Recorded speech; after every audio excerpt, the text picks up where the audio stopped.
오늘은 예수님의 부활의 모형을 보여주는 요나에 대해서 공부하겠습니다. 예수님은 마태복음 12장 39절 40절에서 이렇게 말씀하셨습니다. 악하고 음란한 세대가 표적을 구하나 선지자 요나의 표적밖에는 보일 표적이 없느니라. 요나가 밤낮 사흘 동안 큰 물고기 뱃속에 있었던 것 같이 인자도 밤낮 사흘 동안 땅속에 있으리라. 우리가 너무나 잘 아는 요나는 물고기 뱃속에 사흘 동안 있었던 선지자입니다. 그런데 그곳에서 나와 아수르의 수도인 니느웨에 가서 하나님의 말씀을 전했더니 왕을 비롯한 온 백성이 회개하면서 하나님의 진노를 돌이킨 것입니다. 예수님은 이런 요나의 표적밖에는 보일 표적이 없다고 말씀하셨습니다. 그러니까 곧 물고기 뱃속에서 사흘 만에 나왔고 사흘 밤낮을 걸어서 니느웨에 도착해서 하나님 말씀을 전해서 모두가 회개한 것이 바로 표적인 겁니다. 예수님도 이와 마찬가지로 사흘 만에 부활하셔서 악하고 음란한 세대 가운데서 그리스도의 십자가와 부활을 보여주셨습니다. 인간으로는 불가능하지만 하나님으로서는 가능한 일이죠. 요나도 마찬가지입니다. 인간으로는 불가능한 물고기 뱃속에서 사흘 만에 나온다는 것은 불가능한 일이죠. 그러나 하나님은 하실 수 있는 일입니다. 어떻게 해서 이 요나가 물고기 뱃속에 들어가게 됐고 물고기 뱃속에 들어간 이유는 무엇일까? 우리가 생각해 보겠습니다. 요나를 통해서 우리는 무엇을 깨달을 수 있을까요? 오늘 그 말씀을 다시 한번 되새김질을 해보겠습니다. 구약 성경의 선지서들은 대부분 이스라엘과 남유다에 대한 예언서들입니다. 하지만 요나서와 나훔서는 아수르 제국의 수도 니느웨의 멸망에 대한 심판을 선포합니다.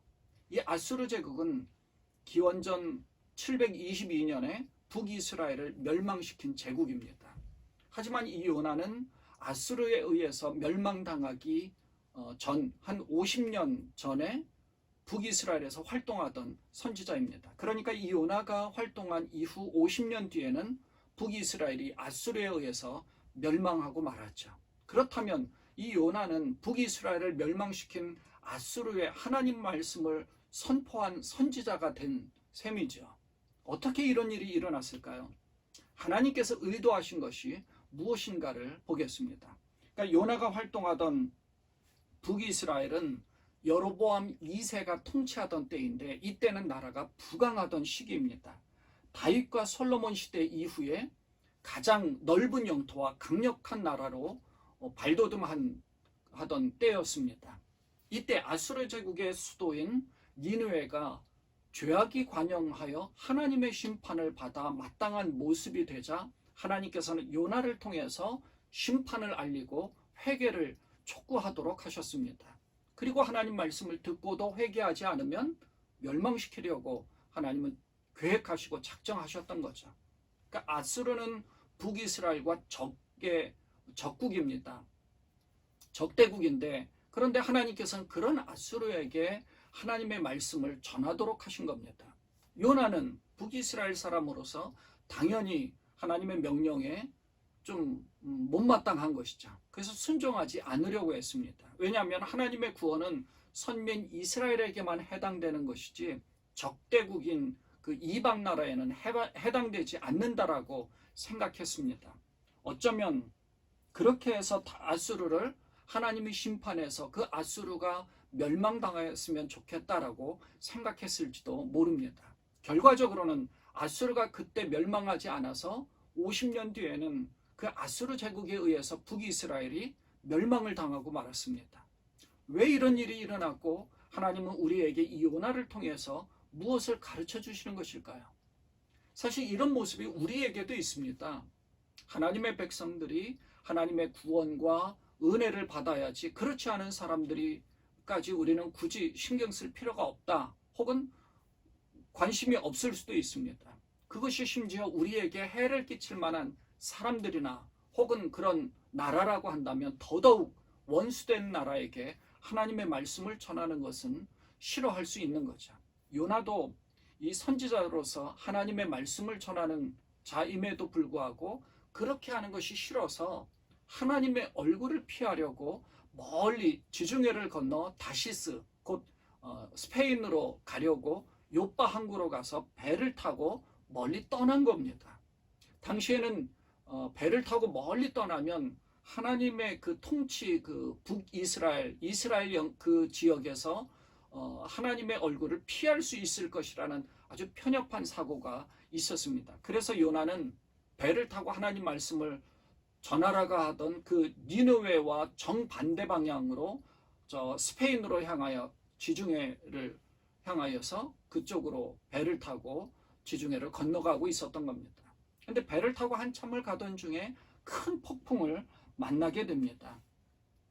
요나는 그 폭풍이 자기가 하나님을 피하려고 하다가 그렇게 하나님이 진노하셔서 그렇게 됐다라는 것을 압니다. 그래서 선장이나 사람들에게 그렇게 얘기하니까 사람들이 내가 어찌하여 그렇게 행하였느냐라고 말하죠. 하지만 폭풍이 점점 더 거세지니까 요나는 더 이상 어쩔 수 없이 자신을 바다에 던지라고 합니다. 그렇게 바다에 요나를 던지고 나니까 바다는 잔잔해졌습니다. 정말 하나님께서 그 요나 때문에 진노하셨고 그 하나님께서 이 요나를 바다에 던지고 나니까 잔잔하게 해주셨다는 사실들을 배에 있는 사람들은 다 경험하게 되었던 거죠. 이들은 다 하나님을 아는 자들이 되었습니다. 그때 하나님 큰 물고기를 준비해서 요나를 삼키게 합니다. 여기에 이 큰 물고기가 고래인지 상어인지는 사실 잘 모릅니다. 하나님이 예비하신 큰 물고기입니다. 그렇게 물고기 뱃속에 들어간 요나가 그때서야 하나님 앞에 기도하면서 우리 인간의 생각으로는 이해가 되지 않지만 하나님이 하시고자 하는 일들에 대해서는 순종해야 하는 것을 깨닫고 그리고 제 헌신을 다짐합니다. 그래서 구원은 하나님께 속한 것이라는 고백을 한 이후에 큰 물고기가 요나를 육지에 토해서 요나는 다시 살아갈 수가 있게 되었죠. 그 후에 요나에게 다시 두 번째로 하나님이 말씀하셨습니다. 큰 성읍인 니느웨로 가서 말씀을 전해라. 그래서 요나는 사흘 동안 걸어서 그 성에 도착해서 하나님 말씀을 전합니다. 그 하나님의 말씀은 단 하나입니다. 간단한 메시지죠. 40일이 지나면 니느웨가 무너지리라. 간단합니다. 우리도 마찬가지죠. 예수님을 믿지 않으면 지옥을 가고 예수님을 믿으면 천국을 갑니다. 구원을 받습니다. 간단한 메시지. 그래서 십자가에 못 박혀 죽으신 예수님은 사흘 만에 다시 살아나셨습니다. 우리는 부활할 수 있습니다. 부활의 예수님을 믿고 구원을 받으십시오. 간단한 메시지, 그것이 바로 복음입니다. 요나도 니느웨에 가서 간단하게 40일이 지나면 성읍이 무너질 것이다 라고 외치니까 그런데 뜻밖에도 이 니느웨 사람들이 회개를 한 겁니다. 요나서 3장 5절에는 이렇게 말씀하고 있어요. 니느웨 사람들이 하나님을 믿고 금식을 선포하고 높고 낮은 자를 막론하고 굵은 베옷을 입은지라. 이게 회개했다는 표현입니다. 근데 뿐만 아니라 이 일이 왕에게까지 알려지니까 왕까지도 왕복을 자기의 이 화려하고 그리고 권위의 상징 그리고 높은 위치에 있던 그런 상징으로 여겨지는 왕복을 벗어버리고 굵은 베옷을 입고 제 가운데 앉아서 회개한 겁니다. 이렇게 회개한 백성들을 하나님이 멸망시키지 않고 뜻을 돌이키셨습니다. 요나서 3장 10절에 보면 하나님이 뜻을 돌이키사 그들에게 내리리라고 말씀하신 재앙을 내리지 아니하시니라. 하나님이 뜻을 돌이키셨어요. 이런 모습이 굉장히 중요한 겁니다.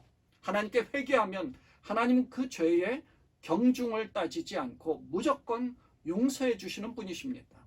요나가 볼 때는 이 니느웨가 이스라엘의 적국이고 하나님께 큰 죄악의 도시로 멸망당했으면 좋았을 텐데 하는 인간적인 마음이 들었지만 하나님은 그 나라와 그 사람들이 어떤 사람인지를 따지지 않으시는 분입니다. 요나는 하나님이 이들을 용서해 주시고 재앙을 내리지 않으신다는 그 사실에 아주 매우 싫었습니다. 적국이 구원을 받으니까요. 다 회개해서 하나님 앞에 은혜를 받은 거잖아요. 그 매우 싫어서 화가 났습니다.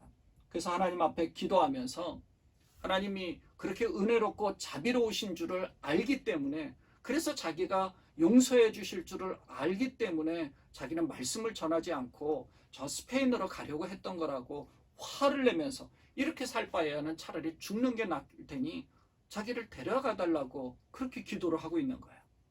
하나님께서 내가 화를 내는 것이 옳으냐 하고 요나를 책망하셨죠. 그 후에 요나는 이 성읍이 어떻게 될지를 보려고 그 성읍 바깥 동쪽에서 자기를 위해서 초막을 지어 있었는데, 하나님께서 요나에게 한 가지 작은 경험을 시키시면서 하나님의 뜻을 깨닫게 하셨습니다. 이 작은 사건은 하나님이 어떤 하나님이신지를 가르쳐 주는 것인데, 오늘 우리도 이 사건을 통해서 하나님의 뜻을 알 수가 있는 겁니다. 자, 요나가 초막을 지어 살고 있던 그곳이 굉장히 뜨거운 사막 같은 그런 기후의 그 조건이잖아요. 거기에 우리 오늘날에 지금 우리가 살고 있는 집처럼 아주 튼튼한 초막이 아니라 대충 그늘을 가리우는 그런 초막과 같은 곳으로 그늘만 만들어서 태양빛만 가리고 있었던 겁니다. 그런데 그때 하나님이 예비하셨던 박넝쿨이 있어서 거기에 그늘을 지어가지고 박넝쿨이 그 위에 그늘이 지어지게 되니까 햇빛을 차단시켜서 요나는 너무나 기쁜 거죠. 햇빛을 직접 쐬지 않아도 되니까, 햇빛을 맞지 않으니까 크게 기뻐하면서 기분 좋게 잠이 들었습니다. 사막기후로 뜨거운 태양볕이지만 그 그늘 가운데 있으면 습하지 않아서 시원하거든요. 그러니까 덥지 않고 춥지 않고 아주 선선한 그런 조건으로 잠이 들었던 겁니다. 그런데 그 다음날 새벽 무렵에 하나님이 벌레를 통해서 그 박넝쿨을 갉아먹게 하셔서 그늘이 서서히 없어진 겁니다. 그리고 동풍이 불면서 이것이 완전히 시들어 버린 거죠. 그리고 완전히 그것이 없어진 것처럼. 그러니까 뜨거운 태양볕이 서서히 요나를 비추게 하니까 너무 뜨거워서 요나가 어쩔 수가 없으니까 하나님께 자기를 데려가 달라고, 죽는 게 낫겠다, 이렇게 뜨거운 태양볕에 있느니 죽는 게 낫겠다, 이렇게 얘기한 거예요. 하나님께서 무슨 내가 이 박넝쿨 때문에 화를 내냐고 하니까 요나는 자기가 화가 나서 죽겠다고 한 것이라고, 자기가 옳은 말을 한 것이라고 하나님께 대답을 하죠. 이때 하나님이 이 요나에게 요나를 깨닫게 하시는 말씀을 하신 겁니다. 요나서 4장 10절과 11절 마지막 구절들입니다. 내가 수고도 아니하였고 재배도 아니하였고 하룻밤에 났다가 하룻밤에 말라버린 이 박넝쿨을 아꼈거든. 하물며 이 큰 성읍 니느웨에는 좌우를 분별하지 못하는 자가 12만여 명이요 가축도 많이 있나니 내가 어찌 아끼지 아니하겠느냐. 자, 무슨 말입니까? 바로 이런 거예요. 우리가 볼 때는 적국이고 나쁜 놈들 이렇게 말할 수 있지만 하나님의 시각에서 볼 때는 모두가 다 하나님의 자녀들인 겁니다. 노아는 박넝쿨 하나 가지고 저거 박넝쿨 때문에 내가 살 수 있었다라고 생각했었는데, 그 박넝쿨이 자기가 재배도 하지 않았는데 박넝쿨이 없어져 버리니까 짜증을 내고 화를 내고 죽었으면 좋겠다라고 했는데, 니느웨에는 12만 명이나 되는 하나님이 사랑하시는 하나님의 자녀들이 있었다는 겁니다. 수많은 가축들도 있고요. 하나님이 구원시켜야 하고 사랑을 베풀어 주시기를 원하는 자들이 딱 이스라엘만이 아닙니다. 또한 우리만 구원을 받는 것이 아니라 이방인들, 전 세계에 있는 모든 사람들이 다 그들의 피부색이 어떻건, 그들의 문화가 어떻건, 어떤 나라이건, 우리의 적대국이건 아니건 그런 것과 상관없이 모두가 다 하나님의 시각에서는 똑같은 하나님의 자녀들이라는 겁니다. 그것은 우리만 따지는 것이지 하나님의 시각에서는 다 똑같은 하나님의 백성이고 하나님의 자녀들인 겁니다. 우리는 내 자식만 소중하고 사랑스럽게 생각하는데 하나님은 우리뿐만 아니라 우리가 적으로 생각하는 모든 사람들이 다 하나님의 자녀들이니까 하나님의 시각에서는 다 사랑스러운 하나님의 자녀들인 것이죠. 물론 북이스라엘은 이 아수르에 의해서 멸망했습니다. 만일 이 아수르가 멸망하고 없었더라면 북이스라엘이 온전해졌을까요? 그렇지 않습니다. 북이스라엘은 또 다른 나라를 하나님이 들어 심판하셨을 겁니다. 또 그렇게 해서 니느웨가 멸망당하지 않았습니다. 그런데 나중에 그들은 다시 죄악 가운데 빠짐으로 바벨론에 의해서 이 아수르도 멸망당하고 말았죠. 하나님이 이 아수르를 멸망시키고 말았습니다. 왜요? 이때는 하나님 앞에 회개하고 하나님이 구원을 베풀어 주었지만 그 후손들은 하나님께 회개하지 않았기 때문입니다. 죄악 가운데 있었으니까요.